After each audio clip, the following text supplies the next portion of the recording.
नमस्कार। मैं सचिव जिला विधिक सेवा प्राधिकरण चंबा आज आपके बीच परमानेंट लोक अदालत यानी स्थायी लोक अदालतों के बारे में चर्चा करूंगा। लोक अदालत भारत में विवादों के निपटाने की एक सरल वैकल्पिक व्यवस्था है। विधिक सेवा प्राधिकरण संशोधन अधिनियम 2002 के द्वारा जन उपयोगी सेवा यानी पब्लिक यूटिलिटी सर्विस को परिभाषित करते हुए जन उपयोगी सेवाओं से संबंधित मामलों के लिए स्थायी लोक अदालतों की स्थापना का प्रावधान किया गया। हिमाचल प्रदेश में जिला उपभोक्ता फोरम यानी कंज्यूमर कोर्ट्स को स्थायी लोक अदालतों की शक्तियां प्राप्त हैं। चंबा में भी कंज्यूमर कोर्ट हर महीने कार्य करती है, जिसमें स्थायी लोक अदालत संबंधी मामले भी लिए जाते हैं। माननीय जिला न्यायाधीश स्थायी लोक अदालत के अध्यक्ष होते हैं। माननीय जिला न्यायाधीश के अलावा स्थायी लोक अदालत में 2 मेंबर्स भी होते हैं जो जन उपयोगी सेवा से संबंधित होते हैं, यानी जिनको जन उपयोगी सेवाओं का एक्सपीरियंस होता है। सबसे पहले हमें यह जान लेना जरूरी है कि जन उपयोगी सेवाएं कौन कौन सी हैं। Transport services for carries of passenger और गुड्स बाय एयर, रोड और वाटर, यानी वायु, सड़क या जल मार्ग द्वारा यात्रियों या माल के वहन के लिए यातायात सेवा, या पोस्टल टेलीग्राफ टेलीफोन सर्विसेज यानी डाक तार या टेलीफोन सेवा। किसी स्थापन द्वारा जनता को विद्युत, प्रकाश या जल का प्रदाय यानी कि supply of water, light, power by any establishment. Public sanitation system यानी कि सार्वजनिक स्वच्छता प्रणाली, या सर्विसेज इन हॉस्पिटल्स और डिस्पेंसरी यानी कि अस्पताल और औषधालय सेवाएं, या इंश्योरेंस सर्विसेज यानी कि बीमा सेवाएं।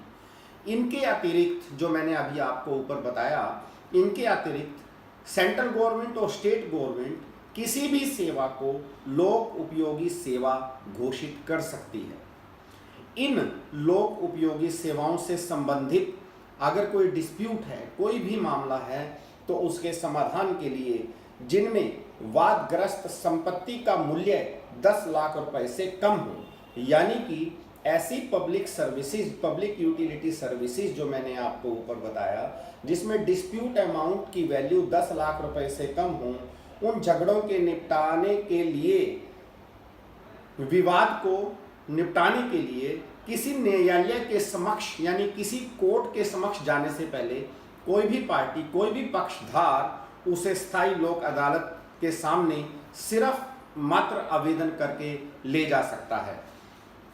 जब आवेदन किया जाता है, उसके बाद आवेदन का कोई भी पक्षधार यानी कि कोई भी पार्टी जिसने आवेदन किया है, उसी विवाद के लिए किसी न्यायालय की अधिकारिता को अवलंब नहीं लेगा। यानी कि जब एक बार हम परमानेंट लोक अदालत में अपना डिस्प्यूट लेके पहुंच गए हैं, तो हम किसी दूसरी कोर्ट में नहीं जा सकते।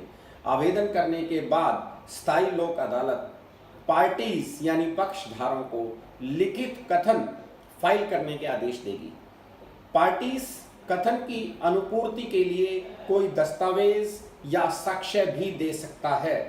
इसके बाद स्थायी लोक अदालत सुलह की कार्रवाई करेगी तथा पार्टीज को स्वतंत्र व निष्पक्ष रूप से सौहार्दपूर्ण समझौते पर पहुंचने के लिए उनके प्रयास में सहायता करेगी। यदि समझौता हो जाता है और पार्टी समझौते से सहमत हैं, तो स्थायी लोक अदालत समझौते के आधार पर अवार्ड पास करेगी, यानी कि उस समझौते के अवार्ड पर निर्णय पास देगी।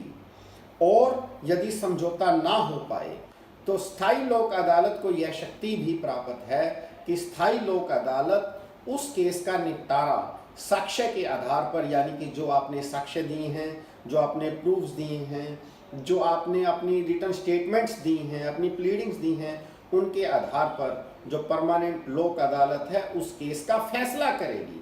परंतु फैसला तभी करेगी अगर समझौता नहीं हो पाता। परमानेंट लोक अदालत यानी स्थायी लोक अदालतों का फैसला जो होता है वो फाइनल होता है उसके खिलाफ कोई भी अपील नहीं हो सकती। वो एक सिविल कोर्ट की डिक्री की तरह बाध्य होता है पार्टीज के ऊपर।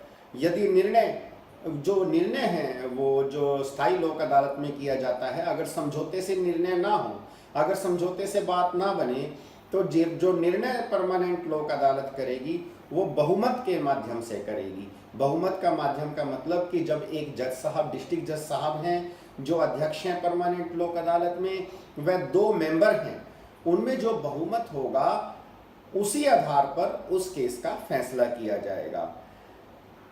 इसके पश्चात हम किसी भी तरह का जो हमारा डिस्प्यूट लोक अदालत में यानी परमानेंट लोक अदालत में पब्लिक यूटिलिटी संबंधित जो सेटल हुआ है या डिसाइड हुआ है, मैं आपको पहले ही बता चुका हूं कि उसमें कोई अपील नहीं होगी। परंतु हमें यह ध्यान देने की ज़रूरत है कि हमारा जो डिस्प्यूट है पब्लिक यूटिलिटी सर्विसेज से संबंधित, उसकी वैल्यू 10 लाख रुपए से कम होनी चाहिए। मुझे आशा है कि जो आज मैंने आपके बीच परमानेंट लोक अदालत की कार्यप्रणाली के बारे में चर्चा की, तो हम उसका ज़्यादा से ज़्यादा फायदा ले सकते हैं। हम पब्लिक यूटिलिटी संबंधित डिस्प्यूट्स, हमारे छोटे छोटे डिस्प्यूट्स होते हैं, कई बार टेलीफोन विभाग से, कई बार बिजली विभाग से, कई बार एयर से आपने मान लो टिकट ली और आपको टिकट का पैसा रिटर्न नहीं हुआ जो रूल्स के मुताबिक, कोई आपका एयरलाइन से संबंधित डिस्प्यूट है। जो मैंने पब्लिक यूटिलिटी संबंधित आपको डिस्प्यूट्स बताए हैं, उसके लिए हमें अदालतों में जाने की जरूरत नहीं है। हमने परमानेंट लोक अदालत में जाना है और सिर्फ आवेदन करना है कि मेरा उस पार्टी से यह डिस्प्यूट है और इसको सेटल किया जाए। और अगर प्यार मोहब्बत से, सुलह से पार्टीज के बीच में सेटलमेंट हो जाती है तो ठीक है, अन्यथा हम अपना बहुत सा खर्चा बचा के उस केस को परमानेंट लोक अदालत के माध्यम से फैसला करवा सकते हैं। धन्यवाद। जय हिंद, जय हिमाचल।